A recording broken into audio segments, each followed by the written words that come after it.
Okay, recording in progress.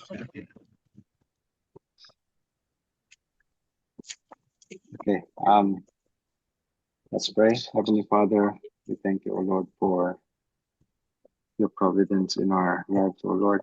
Thank you for once again giving us the time to study your word, which is now what we are doing right now to study how to study your word, because your word is the source of truth. It is our source of guidance, and it is a means for sanctification, O Lord, which the Holy Spirit uses and is a power for salvation to everyone who believes, so that we can share it to others.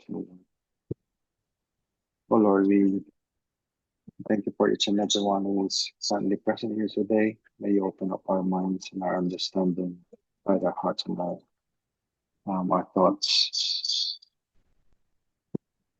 into focusing on your word, oh Lord, so that we can glorify you and studying your word and will benefit us in our sanctification. Thank you all for watching in us, oh Lord. I pray for everyone who is still joining later, oh Lord. Expect us. You are faithful, O Lord, because you are. That your grace be upon each and every one of us, O Lord. And that this lesson, O Lord, will help us to be equipped, O Lord, in handling your word, which is a word of truth. Thank you, O Lord. All of this for your glory and honor. In Jesus' name we pray. Amen. Amen. Narinig niyo ba ako? Yeah, loud and clear. Hindi ko kayo marinig ah.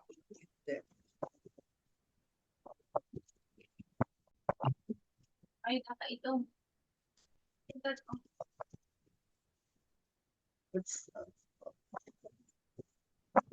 Ginamit ko yung ano ko. Ginamit ko. Kailan ba? Oh. Hello. Hello. Hello. Ayan. We Okay. can hear you, Pastor Aris. Ako kanina hindi ko kayo marinig dahil naglalaban yung AirPods ni Bridget tsaka yung sa AirPods ko. So, Pati pa naman sa AirPods naglalaban. itong problema sa technology pag ano. Okay, so good evening po to everyone. We will continue with our study on lesson 2 on how to know the Bible, how to know your Bibles. Okay, so last week po,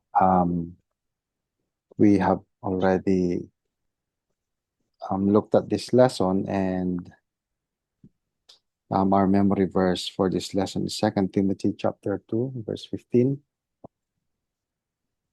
Be diligent to present yourself approved to God as a workman who does not need to be ashamed, accurately handling the word of truth. Okay. So the Bible is, in the first lesson, is the Word of God. And then tinignan natin kung how it was brought about. Okay, kung paano natin, bakit meron tayong Bible. At kung ano yung implication nung pagka-canonize nun, bakit, saan at sino ang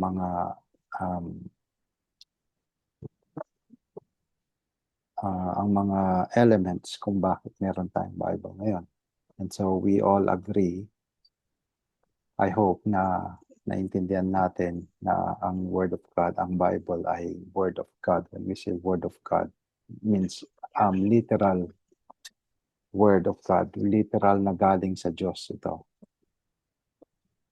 So kung galing sa Diyos ang Bible, it means ito po yung final authority natin sa lahat. Okay?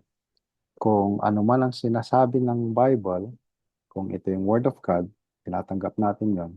Siyempre, pag may sinasabi ito tungkol sa isang bagay at nagko-contradict ito sa isang source ng information, halimbawa ay may isang tao na authoritative tapos sinabi niya na um, ganito ang dapat na pamumuhay or whatever tapos contradictory sa Bible, we will go with the Bible kasi ito po yung Word of God. Ibig sabihin kung sino man ang nagbibigay ng information that is contradictory sa Bible, ibig sabihin mali po yung yung source of information na yon. Okay? So ito po ang basehan natin ng lahat ng ating sukatan sa pamumuhay natin bilang Christian. Okay? Ang Bible lang po. So ngayon, we have to treat it as such. Okay? Hindi natin basta-bastang ibaliwala or maliitin ang pag-aaral dito. Dahil siyempre ito yung salita ng Diyos. So therefore, ito yung dapat pinaka-importante nating tool na kailangan nating kabisaduhin. Dahil ito yung kailangan natin sa pamumuhay. Ito kumbaga yung binigay ng Panginoon who is the creator of man. So kung bibili po tayo ng isang appliance or isang anumang equipment, meron pong manual yung mga binibili natin. Pag kailangan basahin natin kung paano gamitin. Diba, bumili tayo ng isang microwave. Okay?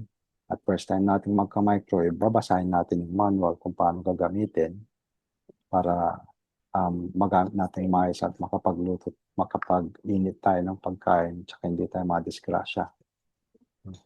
So ang Bible po ay manual na binigay ng Panginoon natin sa kanyang mga nilikha. Siyang maker, siyang gumawa. So yung manual ng washing machine o kaya ng microwave, ang gumawa ng manual na yon ay syempre yung gumawa ng washing machine or microwave. Galing doon sa gumawa.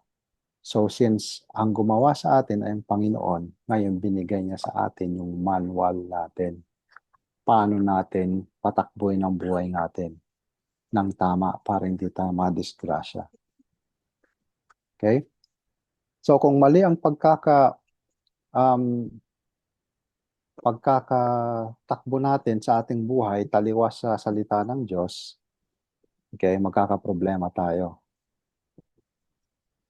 Okay? So, let's move on doon sa for those who have missed yung last week po, I'll send you the recording po. Okay? As for now,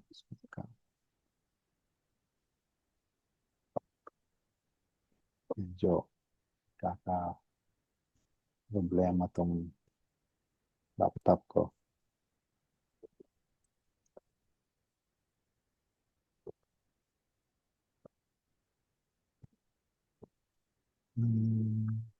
Okay,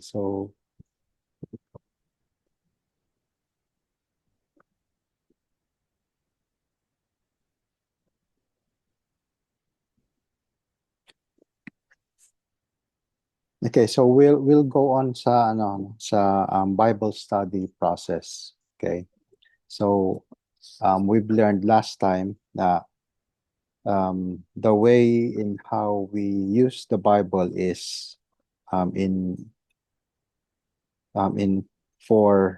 have 4 verses. Okay. 4 verbs na kailangang gamitin to treat the Bible. Okay. First is to hear the Bible.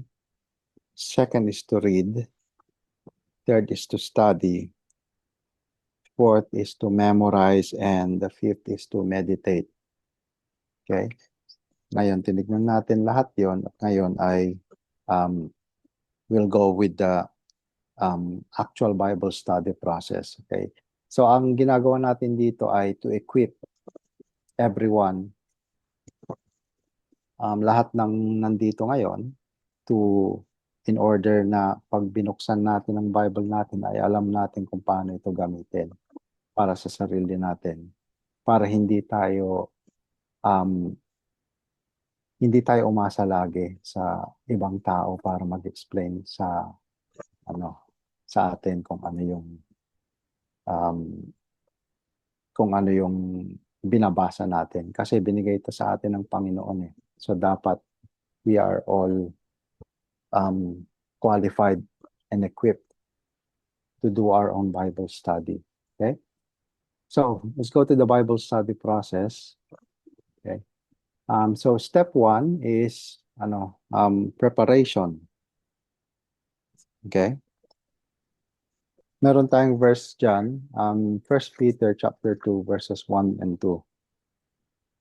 Okay? And I trust that nasagutan niyo po ito dahil naibigay ko na itong notes na ito sa inyo dati. Okay?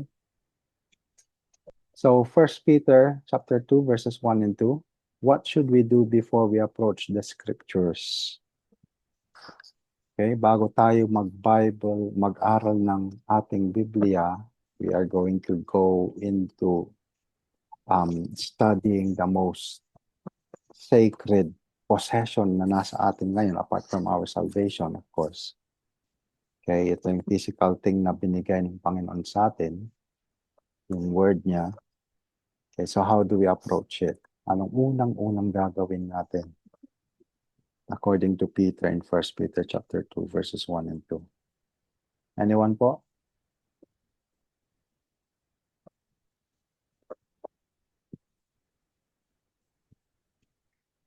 Okay. Bridget, nandiyan ka ba? Pwede mo bang basahin ang 1 Peter chapter 2? Okay. 1 Peter chapter 2, verses 1 and to 2. Therefore, putting aside all malice and all deceit and hypocrisy and envy and all slander, like newborn babies, long for the pure milk of the word, so that by it you may grow in respect to salvation.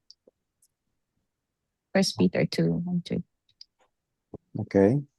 So ano yung implication ng sinasabing ni Peter dito? Okay. Put away, sabi niya. All the malice.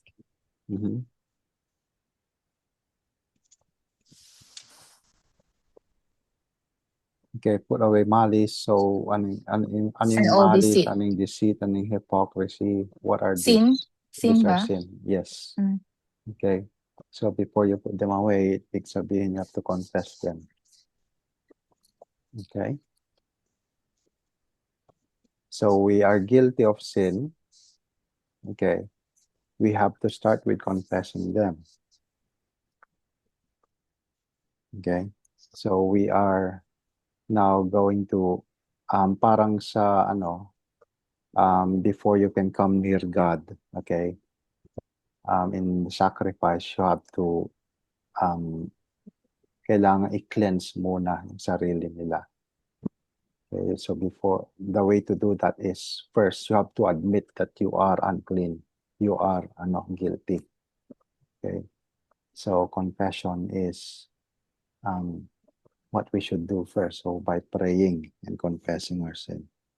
Okay, and then in Colossians chapter 1 verses 9 to 10, what should be the content of our prayer as we prepare to study God's word? Colossians chapter 1 verses 9 to 10. Anyone?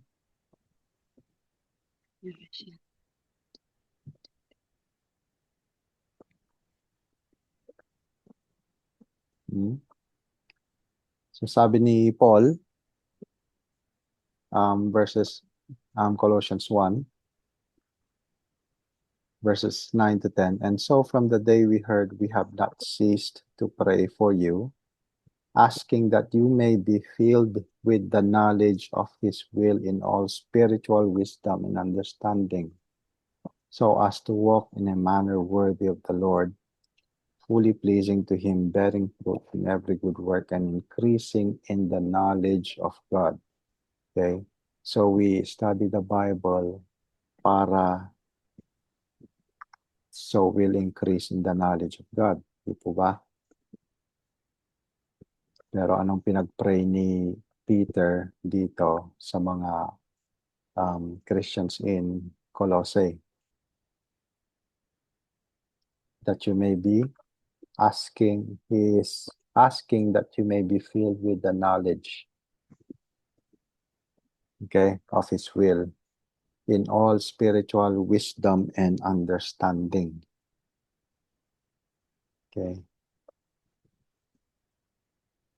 So, ang prayers natin is that God will grant us wisdom and understanding as we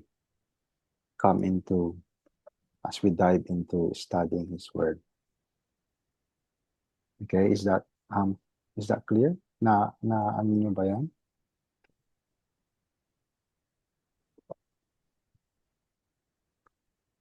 Okay. Yes. So Psalm 119 verse 18, sabi ng psalmist dito, spend a short time in prayer before each study. Confess any sin and ask the Holy Spirit, open my eyes that I may behold wonderful things from your law. Okay. Confess any sin and ask the Holy Spirit, open my eyes that I may behold wonderful things from your law. So we are seeking the wonderful things from the law, which is talking about the Old Testament. Okay? Okay, so that's the first preparation, okay? Bago pa lang tayo mag-dive sa so bago pa natin buksan yung Bible natin, we have to pray, confessing our sin and pray for wisdom and understanding, okay? Next. So we've done that. Na ngayon, buksan natin yung Bible natin and then we'll read, okay? And then once we read, what do? We observe. Okay, so now second is observation. Okay. So what is taking place in the passage? We have to ask questions, okay? What do I see? Anong nakikita ko rito?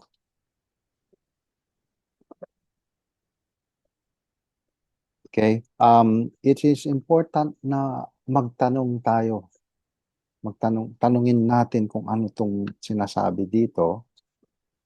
Okay. If you can write down, mas maganda siguro pag hindi natin naiintindihan. Okay. I-identify yung mga key dun sa passage na ini-study natin. Okay, later on, we'll look at a certain passage and then we'll try to put this into practice. Okay? So as you observe the passage, ang titignan natin, sabi dito, look for keywords. Keywords, okay? Key subjects, people or topics. Look for any commands. Okay, particularly yung mga verbs, yung mga action words. Look for warnings. Meron bang warning na sinasabi doon sa verse na binabasa natin? Next, look for repeated words or phrases. May mga inuulit ba na word or phrase? Okay, those are important kasi ibig sabihin may emphasis yun. Okay? Next is comparisons. What is, anong mga similarity? Okay, mga parallelism, yung tinutukoy dito, especially sa wisdom literature. Ano yung parehas na, pag ano ba, nagbasa ka ng isang psalm, and I'm preaching on psalm, diba? Tapos, in the yung mga previous preachings ko ay may mga nauulit dun sa mga Psalms na ano, tapos in-emphasize yon. Okay? So, look for what are similar, tapos kung ano yung difference din. Kasi ginagamit yon to emphasize something. Okay? Are there any questions? Tapos meron bang binigay na answer? Okay? Meron rich ito sa Psalm, tapos sa mga epistles, especially sa Romans, okay, may mga tanong doon si Paul. Okay, tapos meron ba silang binigay na answer dun sa certain question, okay? Then are there anything unusual or unexpected? Okay, so these are just some of the things na obserbahan natin, okay? So importante doon yung mga keywords, okay? Keywords, key subjects. Of course, hindi nyo in the first time yung gagawin, siguro hindi pa kayo familiar, okay? It doesn't matter kung hindi nyo pa ma-identify yung mga repeated words or phrases or yung mga comparisons, okay? Pero to start with looking for yung very basic, okay? Mga people, sino nagsasalita? Sino ang ina-address? Okay? Sino ang yung nagsasalita ba may kinikwento na isang tao tungkol sa isang tao, ganun ba 'yon? Okay? So look for those. Okay? Tapos meron bang certain command na pinapagawa doon sa tao? Okay? Tapos yung command ba na 'yon ay para sa akin din ba? Okay? Or para doon lang doon sa specific na tao na 'yon? Okay, merong warnings ba na binibigay? Yung warning ba na 'yon ay apektado ba ako doon? Or para doon lang sa taong kausap? So, mga ganong questions, okay? Those are yung mga basic na ganon, okay? So, note that these are just a few examples of the things to look for when observing a passage. Okay? Sabi niya dito, take your time. Don't give up too soon. Okay? I'm not saying na ma-exhaust natin lahat in one sitting. Okay? We have to go back with this. Okay? And I'm pretty sure pag inumpisan mo yung isang tapos by the time na you get back to it, merong mga bagong insights na po na may dadagdag ka doon. Okay? Kaya in preparing for a sermon, halimbawa, okay, hindi nakukuha ng isang upuan ang pag-prepare ng message sa mga preachers, okay? Dapat yung mga yung passage na i-preach ay binabasa ng paulit-ulit yun. Okay, tapos may mga commentaries na binabasa din, okay, para makita yung mga sides na hindi na ko-consider nung gumagawa ng sermon. Okay? So, next step is interpretation. Although I'm not saying na para sa magpre-prepare lang ng sermon yon, okay? It is for all Christians na dapat ganun ang gawin natin sa pag-handle ng Word of God. Okay? Number 3 is interpretation. Anong ibig sabihin ng passage na binasa natin? Okay? So, how would finding other passages in the Bible that talk about the same, my question dito, okay? How would finding other passages in the Bible that talk about the same subject as the passage at hand help in your interpretation of a verse? Okay? So, ang sinasabi rito is that ang Bible po ay interconnected po yung Bible. So, may mga passages na at saka mga topics halimbawa sa isang epistle na tinatakal din sa ibang epistle or sa ibang books. So we don't just study a certain topic doon lang sa isang book of the Bible. Okay? Halimbawa, faith.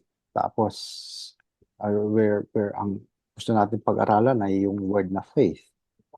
Faith, okay? Tapos sabihin ko, okay, eto, si James, tinakal niya tong faith na word. Okay? So, James lang ako. Yun lang ang pag-aaralan ko. Yung kung ano yung sinabi ni James, doon lang ako. Okay? Mali po yun. Okay? Kailangan, tignan natin yung buong counsel ni God. Kung ano yung sinasabi niya ng kabuuan ng Bible tungkol sa faith. Okay? You may start with that, with James, pero dapat hindi tayo maging dogmatic kay James lang. Okay? We have to go to other passages. Okay? Pero we take note kung ano yung sinasabi ni James. Tapos, when we encounter that same word, teach by Paul in Romans, halimbawa, okay, i-put natin side by side, hindi para paglabanin. I-harmonize natin ang sinasabi ni Paul tungkol sa faith sa Romans, tapos sa faith na sinasabi ni James sa book of James. Okay? So, ganun po yung gawin natin. Hindi tayo atomists, yung mga theologians na they only are expert in one book of the Bible. Okay? Na yun lang ang kinoconsider nila. Hindi, dito lang ako kay James. Okay? Dahil mas ako dito eh. Okay? Ito yung agree ako rito sa lahat ng sinasabi niya. Okay? Hindi po tayo dapat ganun. Okay? So, we'll have to ask interpretive questions. Okay? What is the importance of a given word, especially verbs, a given phrase, names and titles, dates, others, tapos, what is the meaning of a particular word? So, mag-word study tayo. For example, repentance. When we encounter repentance, okay, ano ba yung sinasabi?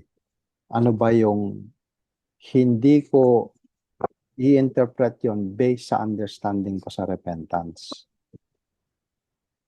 Okay, I will have to look for yung mga grammar na ginamit dun. So, tapos yung actual meaning ng word na yon during the time na sinulat yon.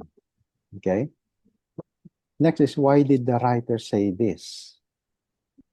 What is the implication of this word, this phrase, or name? Okay? Number 3, okay, to find answers to your interpretive questions, use the context. Pinaka-importante yan, context.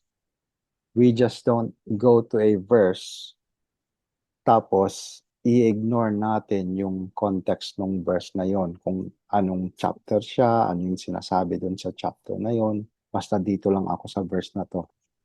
Okay, hindi po ganun ang pag-i-study ng Bible, okay?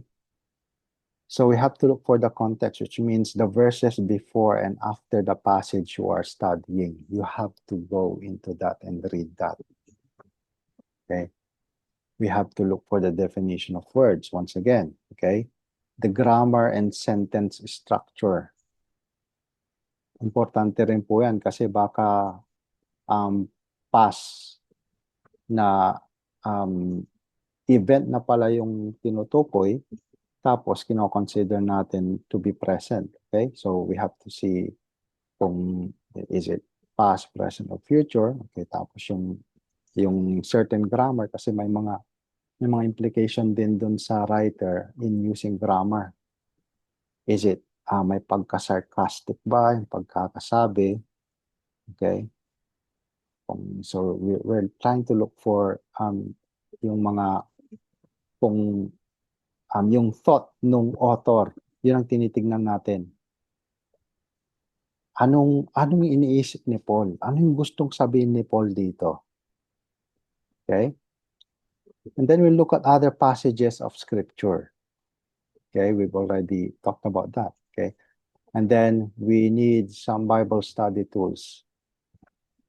Bible study tools such as Bible dictionaries. Okay. So meron po akong mga Bible dictionary dito. Wag po kayong matakot kung medyo hello? Kung medyo makapal, okay, this is just Old Testament, halimbawa, okay, dictionary. So, ito po, nandito po yung mga words, okay, na kailangang na ginamit doon. Tapos, in-explain each word per book, okay? And then, meron din tayong mga concordances. Ito yung mga words na ginagamit, tapos kung saan pa na passage ginamit yung word na yon. Okay, para makuha natin yung mga nuance nung certain word. Okay, so it is importante rin po, okay? I know na medyo exhausting, sabi niyo, okay, pero it helps us na to better understand the Word of God. Okay? Kasi yun naman po ang gagawin natin sa buong buhay natin eh.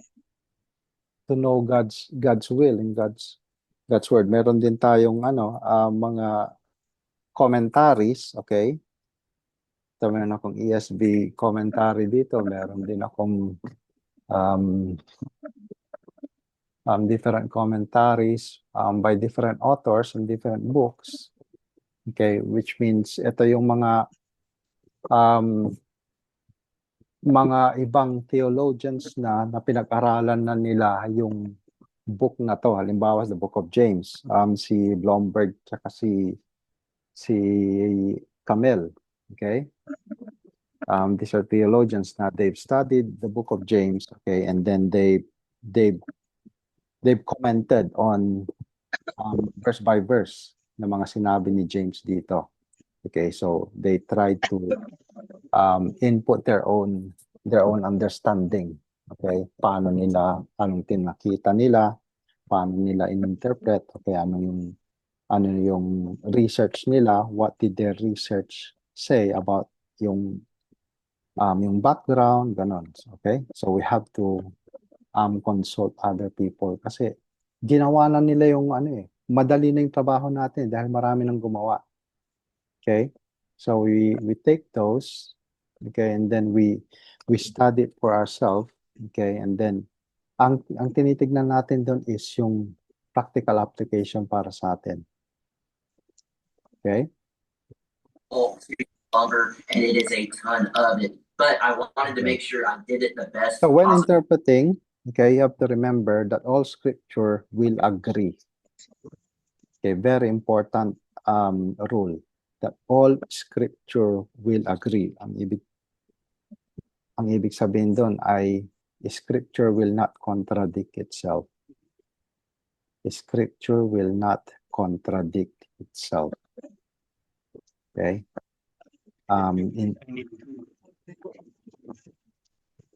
So, tulad ng yung word na faith, halimbawa, sinabi natin kanina, the Bible, okay, Paul talks about faith as the means for salvation. By grace, you have been saved through faith. Sabi niya sa Ephesians chapter 2. Okay? Tapos sabi naman ni James sa epistle niya, faith without works is dead. Okay? So, if we put those together, sabi ni Paul, faith ang kailangan for salvation. Sabi ni James, faith, pag yung faith mo, walang works, walang gawa, okay, dead, patay. Okay, so parang in a sense, parang naglalaban sila. Okay? Remember, when we see those types of passages na parang naglalaban, ibig sabihin mali pagkakaintindi natin. Hindi po naglalaban yan. May harmony yan. Okay? May harmony yan. So we have to get that harmonious meaning, okay, of Scripture. Hindi, si God is not a God of confusion. Okay? Ibig sabihin, we are beating on the same bush. Yung isa nasa kabilang side, yung isa nasa kanan, yung isa nasa harapan, yung isa nasa likuran, okay? Halimbawa, may gumagalaw dun sa isang bush, okay, na isang hayop, hindi natin kung ano yun, tapos sinilip ko sa harap, uy, parang may fur. Okay, baka aso yan. Tapos dun naman sa likuran, hindi, parang parang pusa. Dahil nakita niya yung tenga siguro, and then sa kabila, and then to the point na we will know pag sama-samahin natin yung nakikita natin lahat to get a better picture kung ano yung tinitignan natin. Okay, and then we can handle it properly kung ano yung gagawin doon. Okay, so we get everyone's input. Okay, yung tamang sinasabi, and then so that we can get a better understanding. Okay. Okay. Let the passage speak for itself in its context. Be careful not to draw conclusions that the author did not intend. Okay. Very important din yan. Okay. Reading into the passage, wag po natin gawin yan. Ibig sabihin, dala-dala ko yung sarili kong pangunawa. Okay? O kaya sarili kong opinion. Okay? Tapos, babasahin ko, tapos, hindi, dahil last week, ganito nangyari sa akin eh. Tapos, nakikita ko, nagre-relate to dun sa experience ko last week. Okay? That is one way na mali pag-interpret. Okay? I'm trying to put my own experience dun sa binasa ko. Okay? Rather, we have to go with we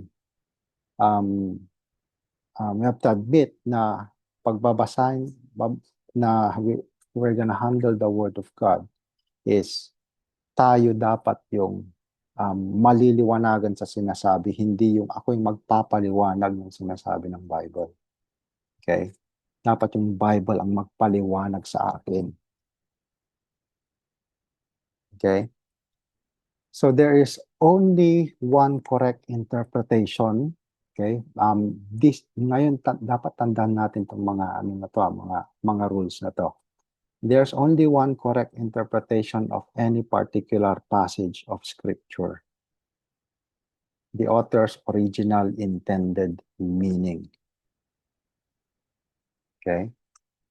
So, kailangang makuha natin yung thought ng author nung sinusulat niya yon. Yun ang sinisik natin. Okay? Kasi yun yung thought or meaning na binigay ni God sa kanila, kaya sinulat nila. So we'll try to get all the information we can gather.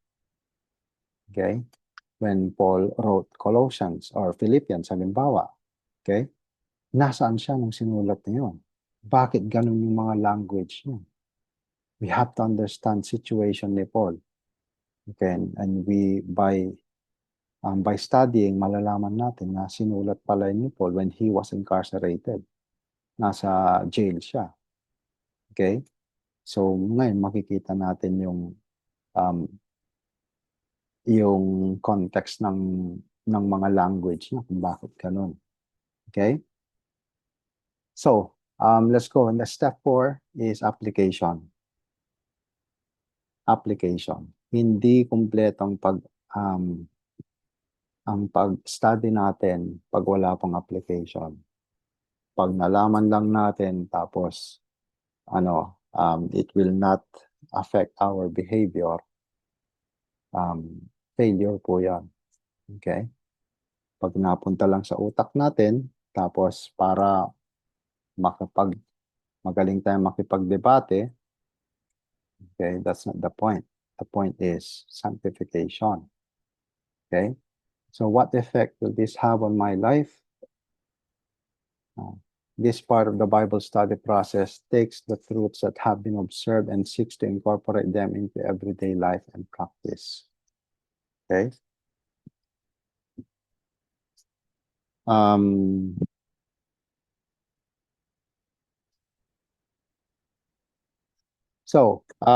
Question, okay? Why is the Bible some common question regarding this topic? Okay, why is the Bible sometimes hard to understand even for Christians?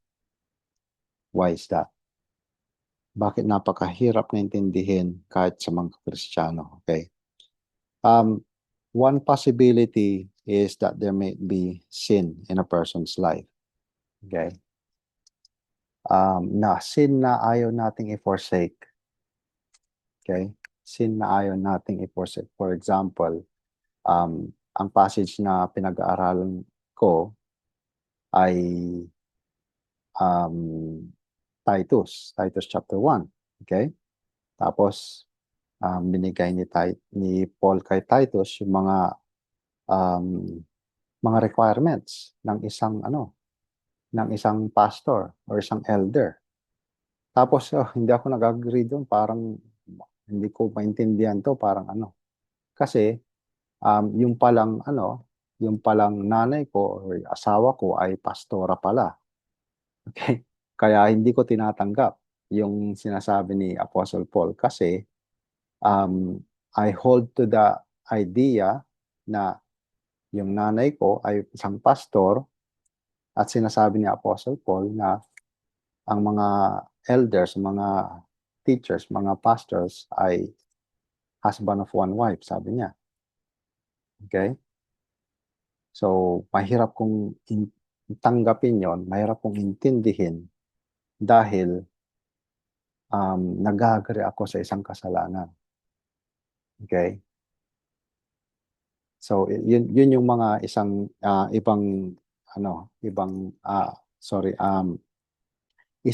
reason kung bakit mga Christians pag minsan mahirap nilang intindihin ang Bible at nire-reject nila yung ibang passage, okay? So sin might blind someone to the truth of a passage because they do not want to submit their lives to it, okay? So sin, unang possibility bakit hindi natin naintindihan. Another possibility, and this is more likely, is that the person is not mature enough in the faith to understand the passage. Okay, and then this is the majority, okay? It's not mature enough. So scripture speaks truth that is elementary.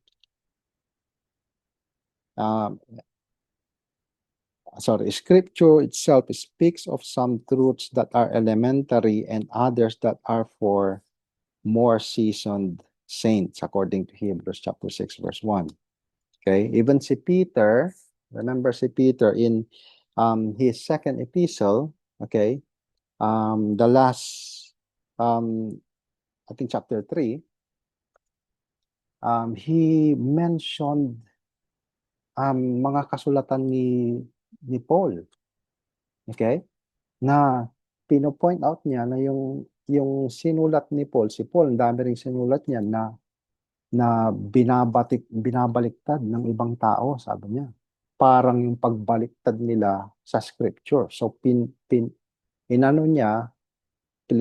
niya yung kasulatan ni Apostle Paul side by side with scripture. So, he's treating Paul's words as scriptural. Kino-consider niya na yung sinulat ni Paul ay scripture, ay word of God din. Okay? Tapos, ang sabi niya na maraming sinulat si Paul na mahirap intindihin. Okay? So, to the point that Peter's admitting himself that sometimes he doesn't get what the Apostle Paul is saying. But he knows that it is a scripture. It makes sense, pero hindi pa niya naiintindihan kasi, in a way, baka mas mature si Paul in that certain area. Okay? So this is another reason why people, Christian don't understand the Bible, okay? And finally, because God is infinite and His Word depicts His character, there may be some truths that are too deep to be understood in this life. Meron talagang mga mystery sa Bible na kahit sinong theologian, kahit mabuhay pa siya ng 500 years para pag-aralan ang salita ng Diyos, ay hindi niya makukuha, hindi niya ma-harmonize. Because there are lots of truths in the Bible that only God knows. And it is just a mystery to us. Kasi hindi nire-reveal lahat ni God. Okay? For an example of this is si Jesus Christ. Okay? The humanity and the deity of Christ. Naintindihan natin that Christ was truly human, fully human, and that He is truly and fully divine.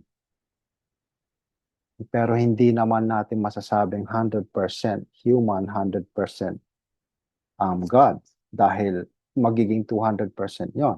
Okay? So in the way we understand it is that nung nagkatawang tao si Jesus, talagang tao siya.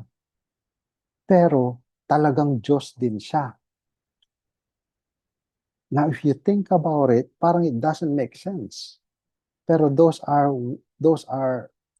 that is one of the mystery na mapapanganga na lang dapat tayo and we'll just leave it up to God kasi hindi natin maintindihan lahat. Okay? Hindi natin maintindihan to the very, very significant detail. Okay? Meron at merong kakulangan sa understanding natin. Okay?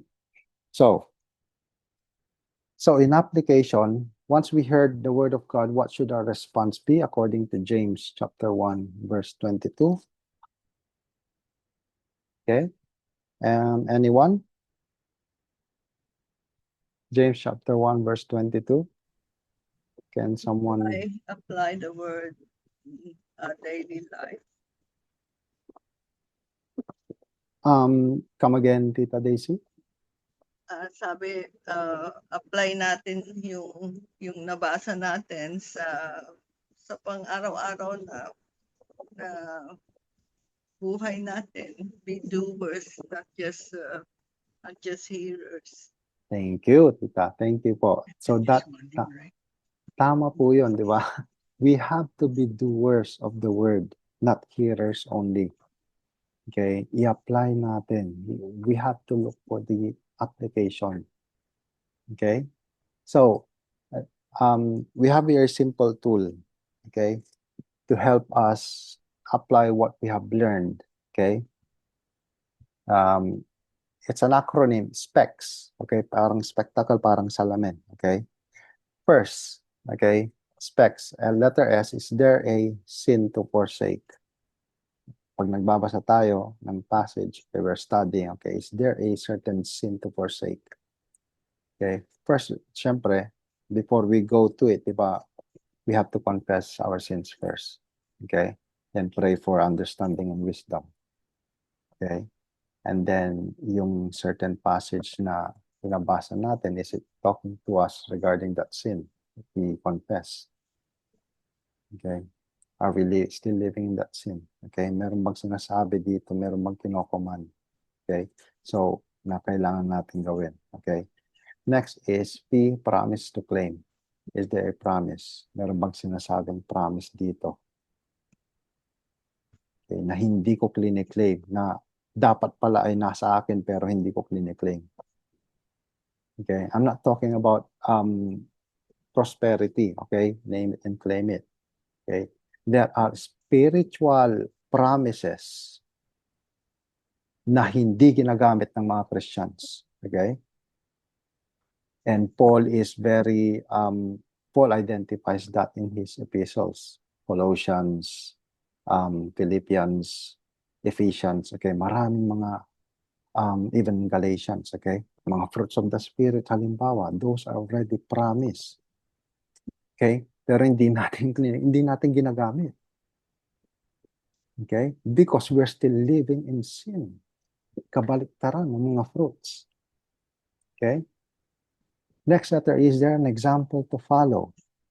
Is there an example to follow? Yes, there's always an example to follow in everything that the Bible teaches. Okay? First, we can look at certain characters. Si David, maybe si Moses, okay, maybe Abraham, okay, maybe Joshua, okay, maybe Isaiah, maybe Apostle Paul, maybe Peter, but most especially Jesus Christ. Okay? There's always an example to follow, and we have to identify that. Okay? Next letter C, command. Is there a command to obey? Is there a command to obey? Meron bang pinapagawa ito? Hindi lang passive. Okay? Next letter S, is there a stumbling block to avoid? Pag i-apply ko tong passage na to, ano yung expectin ko sa sarili ko na mag-i-stop sa akin para i-apply ko tong passage na to sa buhay ko? Maybe yung pride ko. Okay? Submission sa asawa. Halimbawa, or pagsisinungaling. Masyado akong madaldal, okay, to the point na lagi exaggerate na ako, okay? Kasi, syempre, when we talk, okay, nandun yung pride natin kaya nadadagdagan ng kwento. Okay, so we have to identify stumbling blocks. Okay, so while there is only one correct interpretation of a given passage of scripture, there are many applications. Okay, there is only one correct interpretation of a given passage, but there are many applications. Okay? Pwedeng ang isang passage ay mag-apply sa akin sa bahay, pwedeng sa ibang tao mag-apply sa kanya sa trabaho or whatever, okay? In different situations, okay? Pero yung interpretation, yung meaning ng scripture, ng passage is one. Okay? Next, step 5 is, last step is repetition. Repetition. Bible study is a repetitive process. And studying a verse, steps 2, 3, and 4, okay, are used over and over. What are steps 2, 3, and 4? Steps 2, 3, and 4 is the observation, interpretation, and then yung application. Okay? So repetition, okay, we have to observe, then interpret, then apply. We may choose to do this for each word, each phrase, or thought. Okay? The more passes you make through the verse, the deeper its meaning is opened to you. Okay, the more passes you make through the verse, the deeper its meaning is open to you. Okay. May mga Christians na sabi ay, ang goal ko ay basahin ang Bible, buong Bible. Okay. And then, that's yun lang, goal nila. After nilang mabasa yung Bible, and then, wow, happy na sila. And then, anong ginagawa nila with that accomplishment? They make it as a trophy. Okay, nabasa ko ng Bible. Okay, that's not the point. The point is, did it change your life? Did you really understand it to the point that nag-infiltrate sa kasulok-sulukan ng iyong diwa at iyong buhay? Okay? Pero to the point na binasa ko lang to para para ipagyabang. Dahil ang daming Christians, majority ng Christian hindi nagbabasa ng Bible, para at least masabi kong, mas ako sa iyo, I'm holier than thou. Okay, that is far from what we need with the Bible. In fact, kasalanan po yan kung gano'n ang magiging natin. Okay? So it is necessary to study the scripture in order to be blessed. Sabi ni John MacArthur, I don't know about you, but I like to be happy rather than sad. I'd much rather be happy than miserable, and I know that life is made up of miserable times and happy times. I also know this. The more I study the Word of God, the happier I am, no matter what the circumstances are. The Word of God makes me happy. That's really practical. When you see a miserable person, the first question to ask him is, have you studied the Bible today? This simple question is the answer to their problem. Psalm chapter 1, verse 1 to 2 tells us how blessed is the man who does not walk in the counsel of the wicked, nor stand in the path of sinners, nor sit in the seat of scoffers, but his delight is in the law of the Lord, and in his law he meditates day and night. That's a happy man. A happy man is somebody who studies the Bible. Quoted from John MacArthur. Okay? So, let's go to an exercise, okay? And we still have, medyo nag-start tayong late, okay? So, let's finish this exercise, okay? Make as many observations as you can, listing them in the observations column below. By interpretive questions about your observations, write the meaning of your observations in the interpretations column. Once you have completed the observation interpreter, fill in the application section, okay? So, passage natin is Matthew chapter 6 verse 33. Matthew chapter 6 verse 33. Okay, I hope you did na ginawa niyo na to, okay? Mas mabilis tayo pag nagawa niyo na, okay? So, passage is Matthew chapter 6 verse 33. Sabi dito, but seek first his kingdom and his righteousness, and all these things will be added to you. Okay. Medyo maliit, no? Nakikita niyo ba? Yeah. You can see it? Okay. This- Make it big. Let me see. Pastor Aris can make it big. I'll try. Dito kung ano. Yeah. Okay. Yeah.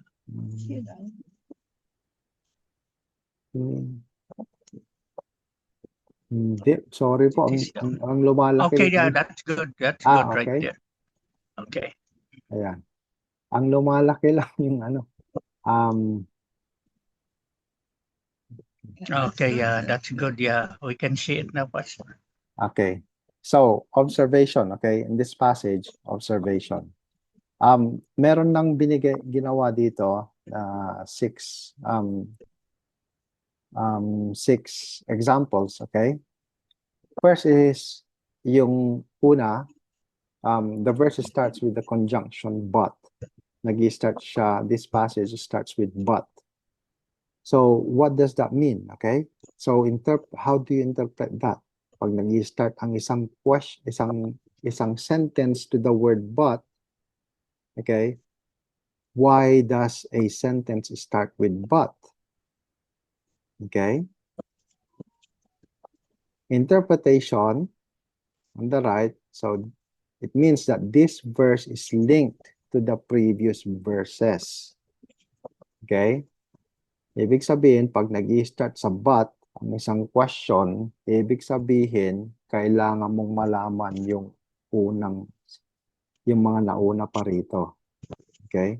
Hindi ka pwedeng mag-i-start ka ng ng iyong speech with but. Okay? Because but is already implying that there's something else that you have said and you are making a certain remark regarding what you have stated previously. Okay, so it means that you must read Matthew chapter 6 verses 31 to 32.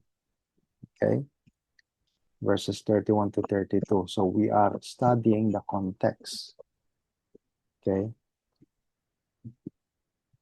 so and when you go to verses 31 to 32, ang sinasabi dito, this is Jesus Christ, by the way, speaking. Sabi niya, therefore, do not be anxious, saying, what shall we eat, or what shall we drink, or what shall we wear? For the Gentiles seek after all these things, and your heavenly Father knows that you need them all. Then verse 33, but seek first the kingdom of God and his righteousness, and all these things will be added to you. Okay? So that's the context. Jesus talking about being anxious, okay? Number 2, keyword. Sick. Okay, but sick. Okay, so keyword is sick. What does it mean? What action does seek require? Okay, it means to pursue or search. So it is a command. Okay, it is a command. Number 3, the verb seek. Okay, so seek is a verb, is in the present tense. Present tense siya. What does present tense indicate? It means now. Okay, I must seek now. Okay, number 4, note the use of the word first following seek. Okay, next word is first, but seek first. Okay, what is the importance of first? Interpretation, it implies priority. Must seek as a top priority. Okay, are you following? Napapollow niyo ba? Okay. Okay, next keyword is kingdom. Number 5, kingdom. What does the word kingdom signify? Okay. It is a sovereign rule or dominion over specific realm or region. Okay. Next, number 6, the word kingdom is preceded by the personal pronoun his. Okay, his kingdom. So whose kingdom is identified? To whom does his refer? Okay, so para maintindihan natin yon, his kingdom, sino ba yung his kingdom? So babalik tayo sa previous verse. Sino ba itong sinasabi dito? Sinong may kingdom nito? Sino ba itong his? Okay, so he's talking about the Father. Okay, God the Father. Okay, so it is the Father's kingdom. It is God's kingdom. Okay, so next, number 7, what do you think ang ma-observe nyo to follow up with this? Anyone? Also his righteousness. His righteousness. Okay, so same thing. Okay, interpretive question is, sino tong his, right? Who does his refer to? Okay, so I guess we'll put his as another first observation, and then righteousness another observation. Okay, Tita, thank you po, Tita. Okay, pero what about ito po, yung end?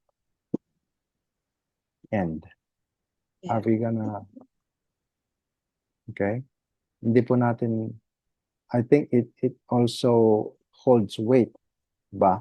Kasi hindi lang yung kingdom, okay, it means, sinasabi ni Jesus, his kingdom and his righteousness. So dalawang bagay, matukoy. Okay, so yun ang implication ng connecting word na to, and. Okay, and then, okay, and, sabi niya, so may comma, and then end, means how do we interpret this word end? Okay, Apart from his kingdom, also because his kingdom is righteous, so it's together the kingdom and his righteousness, because the kingdom referring to God's kingdom, and God's kingdom is righteous.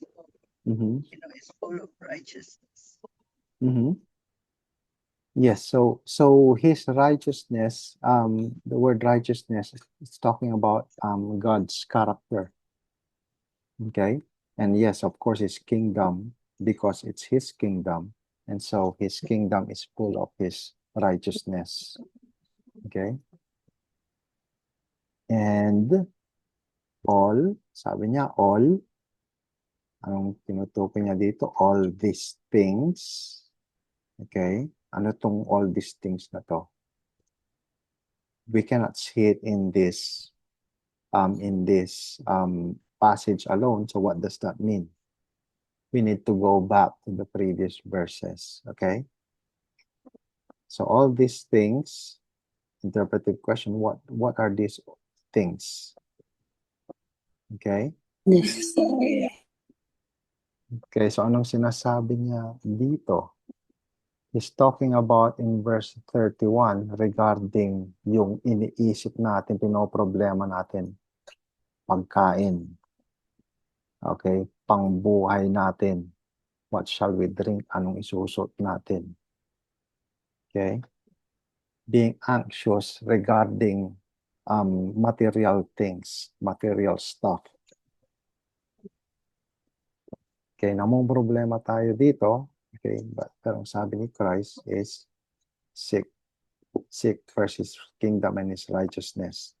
Okay. So it means that the verse is we can find the meaning of this all these things in the previous verse, okay, especially in verse 31. Okay. Another thing is yung all, okay? The word all means hindi lang Material na bagay. Hindi lang material na bagay. Kundi, wisdom, ganun. hindi. Bibigay din ni God yun, yes. Pero ang implication dito ay yung tinutukoy ni Jesus Christ na pinoproblema ng tao dito. Daily needs. Yes, daily needs, yes. So, lahat yun, ibig sabihin, hindi lang yung pagkain ang ibibigay niya. Hindi lang, ibig sabihin, ibibigay ni God yan, kumpleto. Okay? Hindi yung you'll seek His kingdom and then bibigyan ka lang ng pagkain. Tapos pag yung righteousness, bibigyan ka niya ng inumin. Okay? It means that if you seek His kingdom first and His righteousness, both of these, okay, all the other stuff that are secondary, okay, na kailangan ng mo is bibigay niya lahat yun. Walang pagkukulang. Okay? So it means everything, is it? Mm-hmm. Or Yes. Everything that we need for na pinoproblema natin. Okay? So, is there a promise? Is there a promise? yes. Yes. Okay. The promise is your own personal needs will all be taken care of by God. Okay? Now, is there a sin to forsake? Is there a sin to forsake? Yung worry. Yes, okay, wala dito, pero kasi itong verse na to, passage na to is it's connected dun sa previous two verses before it, kung saan ang sinasabi ni Jesus Christ is yung worry, yung anxiousness. Okay? So that means you have to forsake worrying about material things. Okay? So we're trying to look for the application na, no? So ito dahil yung specs, okay, na-apply natin yan. Okay, sin to forsake. And that's a promise to claim. Okay? A promise to claim is that hindi mo isipin yun. Pag sinik mo yung kingdom niya and His righteousness, mawawala yung anxiousness mo. Okay? And is there an example to follow? Is there an example to follow? One? Wala ba?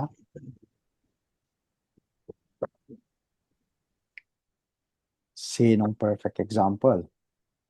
Yung mismong nagsasalita dito. Si Jesus Christ. Si Jesus Christ, yes. Perfect example. Siya pa yung nagtuturo. Okay? The Son of Man has nowhere to lay his head, sabi niya. Hindi niya iniisip yon. Okay? When someone says, oh, I will come and follow you wherever you go. Sabi niya, yeah, wala akong tulugan. Okay? Because he does not worry about these things. Okay? And then he demonstrated that they have nothing to worry about if they seek the kingdom of Jesus Christ. Kaya nga sabi ni John the Baptist, repent for the kingdom of heaven is at hand. Sabi, anong ibig sabihin doon? Okay, andyan na yung kingdom ni God, papalapit na. Ang ibig niyang sabihin, yung hari ng kingdom na yun ay nandyan, nandito na. Okay? Si Jesus, yung hari ng kingdom, is at hand. Okay, and in His kingdom, you have nothing to worry about. Okay? And then, yung king mismo, siya yung perfect example. Kasi ganun naman dapat ang mga leaders eh. Sila yung example natin eh, to follow. The way they live their life, to be a perfect leader, they have to live that. Si Jesus Christ did all of that. Hindi lang siya puro daldal, puro promise. He did it all. Okay? And so, what is the command here? Yung seek, di ba? Seek is the command.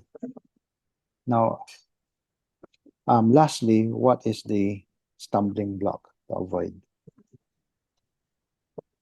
Anong stumbling block dito? Para sa, I'm talking about each and every one of us, okay? Isipin natin, isa-isa. Is there a stumbling block? Not to worry. Okay, the command, okay, is to seek first His kingdom. Ibig sabihin, yun yung command. Isisik mo muna yung kingdom ni God and His righteousness. Okay, ngayon, anong nag-i-stop sa atin para yun ang gawin ko? Attachment to the material words. Mhm. Material words. Okay. Okay, so, yeah, attachment to the material world. Pero, so I want to seek the kingdom of God. Pero paano ko isisik yung kingdom? Saan ko mahahanap yung kingdom ni God and His righteousness? Saan? It is spiritual. From His word and through the Holy Spirit in us. Amen. Thank you, Tita. Okay. You can seek His kingdom through His word. Yun ang binigay sa atin ng Panginoon. Okay. To do. Ibig sabihin, hindi natin mapupuntahan yung kingdom niya. Okay. Hindi natin. Mangyayari yun in the, pag namatay tayo. Or when Jesus comes back and take us home with Him. Okay. Pero ngayon, may binigay sa atin. So, what we do here is seek His kingdom. Ibig sabihin, pag-aaralan na natin yung kingdom niya and His righteousness. Okay? So, pag first time mong pumunta ng Australia, okay, mag-flight ka na bukas, pag-aaralan mo na anong mga culture nila dito. Yun ang ginawa sa amin bago ako mag-flight ng Australia. Nano ako ng seminar nung agent, okay?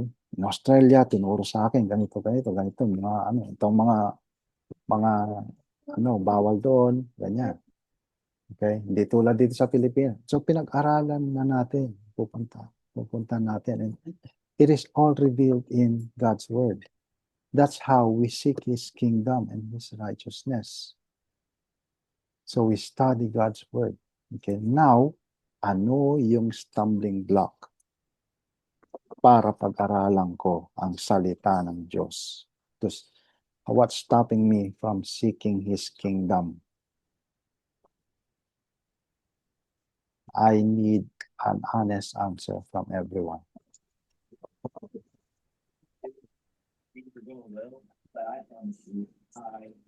Minsan pagising sa umaga, hindi Hindi word of God yung Bakit? Anong inuuna mo, Lori? Okay, I'm not trying to embarrass anyone. Okay, I just want, kasi part of our study is yun, confession. Okay, confession. Okay, so ano yung pagising mo ng umaga, imbis na you'll go straight to study God's word, ano yung ginagawa na nagiging stumbling block sa'yo? busy sa pagiging busy sa umaga. Ano yun? Can you name a specific? Nag-worry sa malate sa work.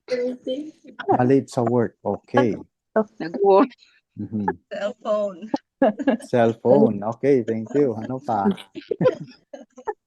Social media, di ba? Okay. Yeah. Yun. Facebook. Facebook is Facebook. Okay. Yung mga Reels. stumbling Mga block reels. yun. Di ba? Now we are identifying these things, okay? Ibig sabihin, ano yung implication nun na pag ito yung inuuna natin instead na yung kingdom of God and His righteousness. It means mas priority natin mga yun, di ba? Mm. Okay. So is that something that we need to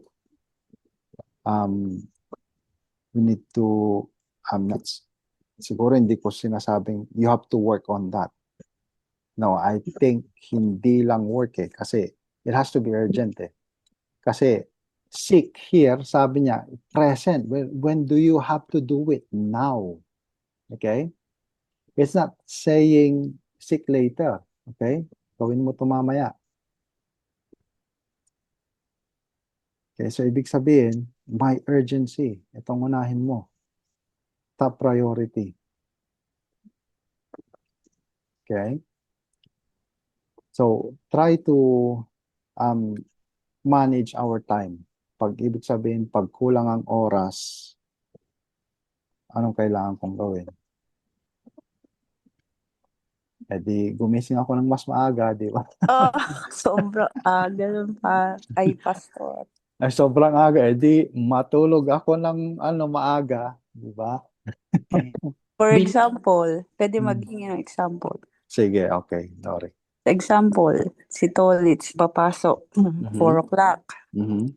So, gising ako ng 3 o'clock, mas maaga pa na. Mhm. Sobrang aga. Mm. Ang kaya ginagawa ko, after niya, at pag umalis na siya, doon, after. Pero Okay. minsan, nakakatulog. Sobrang aga talaga. Mm. Yun lang, confession lang. Okay. Now, hindi ako magiging diktador, okay? Kasi I know I have my stumbling blocks as well, okay? Pero it should be dapat we are convicted by it, okay? And this is what I'm trying to do using, hindi ako magko-convict, the Holy Spirit is the one who's convicting you and using the Word of God. Inaano ko lang, kumbaga parang pinapaypayan ko lang yung apoy. Okay? I'm trying to fan the flames of conviction. Okay? That there is a problem. Okay? We have to identify merong problema. And then we have to set ano ba talagang priority natin? Okay? Is it God's kingdom and His righteousness or our physical maladies, physical problems, physical diseases, temporal na mawawala rin lahat yan. Okay? So, yun ang okay? Think about that. Ngayon, okay, to end this lesson, oras na. Okay, sorry. 5 minutes, okay, to end this lesson. Okay. 168 hours in 1 week. 168 hours 1 week. 7 days, 168 hours, okay? Meron tayong ganun, yung oras natin in 1 week ngayon. Okay, i-minus natin ang i-minus natin ang tulog natin. Okay? So in 7 days, so 7 times 8. Sabihin natin kumpletong tulog, 8 hours, okay? So 56 hours na tulog, okay? So 168 minus 56, okay? So meron tayong 112, okay? Ngayon, ano pang may dadagdag natin na sa buhay natin for 1 week? Trabaho? Okay. 8 hours 1 day. 8 hours 1 day. 7 days. Sabihin natin pinasukan mo buong week. 7 days. Okay. Minus another 56. Okay. 112 minus 56. Okay. Meron tayong natitirang 56 hours na libre. Okay. Ano yung pagluluto, pag-grocery siguro, pag-grocery, Paghatid sa mga bata. paghatid sa mga bata. Okay. Sige, pagluluto, 1 oras sa isang araw. Per Oh, 1 day lang naman nagluluto. okay. 1 day So na. let's say 3 hours in a day. 3 hours in a day, di ba? Yung pagluluto. Let's say 1 oras sa breakfast, 1 oras sa lunch, 1 oras sa gabi. Okay? So 56 minus 7 times 3 equals, meron pa tayong 35 hours. Okay? Paghatid sa mga bata, okay? Hatid sundo, 1 oras every day. Okay? 1 oras every day minus 7. Okay, ano pa? Meron tayong 28 hours na natitira. Minsan may mga activities na ina-attendan. Okay, ilang oras yon? Every day ba yon? Depende. Hmm? Siguro estimate na mga 2 hours. 2 hours every day? No, a week. A week, okay. Minus 2 hours a week, minus 2 hours. Okay, may dadagdag ba yung iba? Travel time, pastor, sa work. Travel time, okay. Ilang ano yon? Let's say mga 1 oras average. 1 oras every day. So minus 7 ulit yon, okay? So meron tayong 19 hours. 19 hours. Okay? Me time. Me time. Okay, ilang oras ang me time mo? Yung 19 hours? Medyo matagal ata. Pastor. Me time. Okay. 1 hour, 1 hour. A 1 day? hour 1 hour. every day. So 7 ulit yun. Every day minus 7. Okay, meron tayong 12 hours. 12 hours na natitira. Okay. Ano pa? Tama ba yung church? Ha? Sama natin ang church. Ilan ang church? 2 hours? 2 every Sunday? hours. Oh. Okay, minus 2. Okay, so meron na lang tayong 10 hours. Okay, 10 hours. Nasabi na ba yung pag-grocery? Oo, nasabi na. Oo. Sabi na. Okay. Shopping. Ha? Shopping. Nasabi na yan kanina. Okay? Okay, 10 hours. Okay. Okay. Pwede bang, sige, talagang inano pa natin, ginawa nating huli, yung ng pag-aaral ng salita ng Diyos. Yung tira-tira na lang, doon na lang natin ang iano natin. Tama po ba yun? Hindi. Hindi, di ba? Nahuli Guilty kayo. as charged. Okay. Lahat guilty. Pero, it should be a wake-up call. We are doing everything else for the unnecessary things, and then yung salita ng Diyos to spend in the most important thing that every Christian should do is to study the Word of God and of course prayer din. Okay?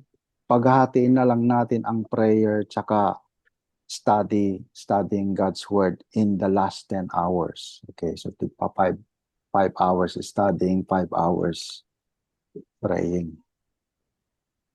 Okay. Now, if this sort of makes sense, okay? Anong kailangan nating baguhin. So, ilagay natin dito, hearing the Word of God. Do we hear the Word of God? How many times, how many hours ang ginugugol natin in 1 week to hear the Word of God? Sa sermon lang ba ng pastor? Ako hindi, kasi may pinapanood din ako. Okay. So, at least, so ilagay natin dito, dito. So, you have this, or write it down in your own, in your own way. Tapos, lagay natin, okay, I'm hearing the Word of God every week for, let's say, 3 hours every week. I read the Word of God, total of 2 hours or 4 hours a week. Studying the Word of God, so reading and studying is different, okay? So, ilagay natin ilang oras, tapos how do I memorize God's Word? Lagay din natin isang oras ang ginugugol ko rito. Okay. Now, let's not stick kung anong present program, okay? Make a new goal na itong, pag I'm hearing the Word of God for 2 hours every week, I'm gonna adjust that, and my goal is to go 5 hours, okay, by listening to some sermons online, okay, while doing household chores or whatever, or mowing the lawn or whatever, okay, reading God's Word. Okay, if I spend 3 hours, okay, lagay ako ng new goal, and we have to be consistent. Okay, we need a accountability. Okay, so can everyone fill this out in your own okay, ilagay niyo yung present program and then put a new goals here. Okay, lahat po tayo ha, gawin natin to. Okay, and then next week, okay, we will show it. Okay, tapos we'll encourage one another so that we can all reach the new goals and plans. Is that doable? Okay. Stumbling block. Smiley emoji. Okay. Now, hindi po ako I'm trying to be a dictator. Okay, I'm trying to help each other, everyone. Okay. Because alam ko, mahirap ang i-discipline. Ako, mahirap i-discipline ang sarili ko. Okay? So, I have to look for some accountability. Okay? Pastor Aris, when is our next study next week? Next week, I will have to, again, i-advise ko po ulit, tita, kasi hindi ko pa po nakita yung roster ko for next fortnight po. Okay. But I will post that here po. Okay? Thanks. Okay, thank you po. Okay, so does anyone agree with that? Na ilalagay natin ang present program dito? Okay, and then new goals, okay? Okay. Okay. Okay. And then, isa rin yon, okay, hindi para mag-inggitan tayo na or magpayabangan, okay? One way to is that makita ko yung, ako, 1 hour lang ako rito. Tapos si Lori, nakaka 3 hours siya rito. Tapos ako 1 hour na. It motivates. Okay? It motivates. Ano yan, Pastor? Ilalagay dyan weekly or a day? Hindi, depende na lang sa'yo. Siguro ilagay mo 3 hours a week. A week, ito. okay. Oo. Okay? Okay. Or pwedeng a day. Hours Pwedeng of a day. hours spent per week. It says here, as you fill in the numbers of hours spent per week. Per week, okay. Sige, Sa so ano? per week tayo. Ganito na lang, kung gusto nyo, isa nyo sa akin, i-private message nyo. Okay? And then, ako hindi ko i-announce kung if you don't want me to announce it, okay? Then I won't. Pero I will send you text messages, okay, privately, okay, to encourage you, okay? I'm gonna ask, okay, how's your program? How's your new goal? Na ano mo ba? Kailan na start niyan? Ngayon na. Ngayon na. Mm. Too Oh, late na. Patulog na eh. okay. Bukas Okay. na. Oh, sige, kahit ano. Okay? Tumawad pa din. Oo nga, Pastor, tawad muna kami din. Tonight, Oh, bukas po. sige. Sige, bukas. Okay? So, okay, to end tayo, okay, and then next week we'll move on with our next lesson, okay? Which is the bit na ng ano, which is God's character and his attributes, okay? So, can I ask Chi, nandiyan ba si Edmond? Andito pa po, ayan na, kinig Pastor. Mon, can you read this? Nako, Hindi. mabubunod. Ayan. Sige. Alin po dyan, Pastor, yung... Itong buong paragraph na to, kay sabi ni John MacArthur. Ayan. It is necessary. Ayan na. Wait lang, susum ko lang. Is it necessary also to study scripture in order to help others? You really can't help anybody else unless you know something they need to know. God never put a premium. Sorry. Wala nang sinumlado, Pastor. Pasensya na. Sige. Ayan, kita mo naman. Ayan. God never put a premium on ignorance. Your ignorance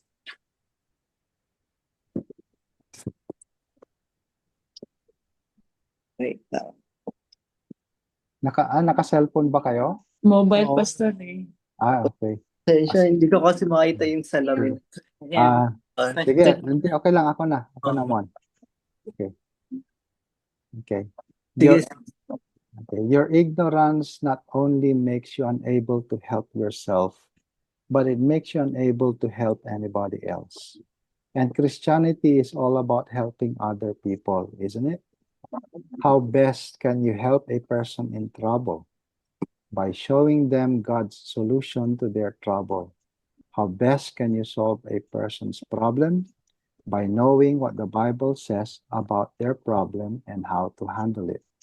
So you are able to help others when you know the Word of God.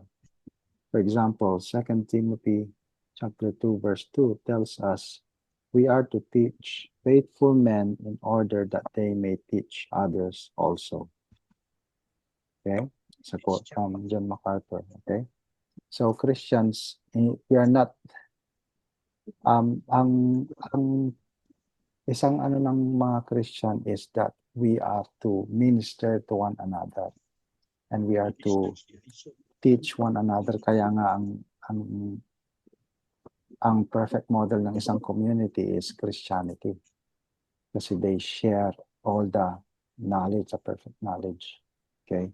And then they grow into maturity with one another. Ibig sabihin, ito ang yung mga mental health associations dyan, meron silang tinatawag na safe space. Okay?